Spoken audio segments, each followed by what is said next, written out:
Muna tayo ng pwedeng pang ulam, pwedeng pang pulutan.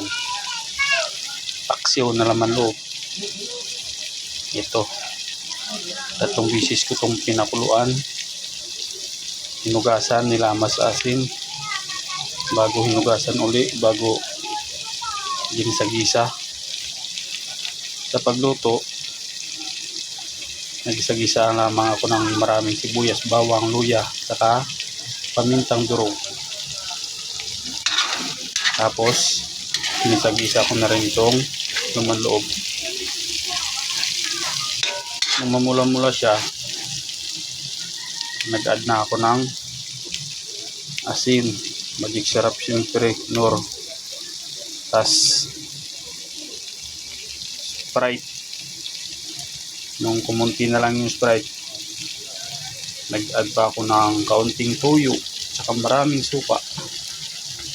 Tas ito, maglalagay pa tayo ng sili.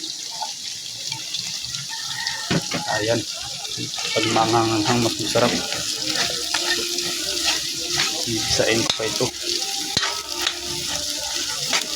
Tapos naglagay din pala ako ng tanglad. Okay.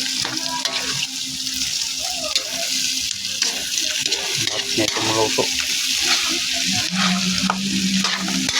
Ito na, mantika na. Kailangan natin kunting apoy.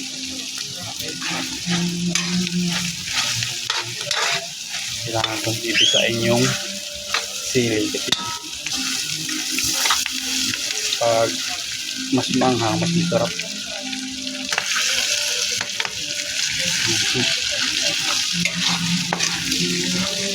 Bango.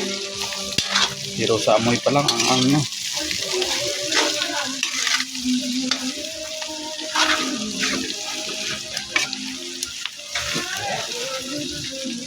Okay guys, thank you for watching.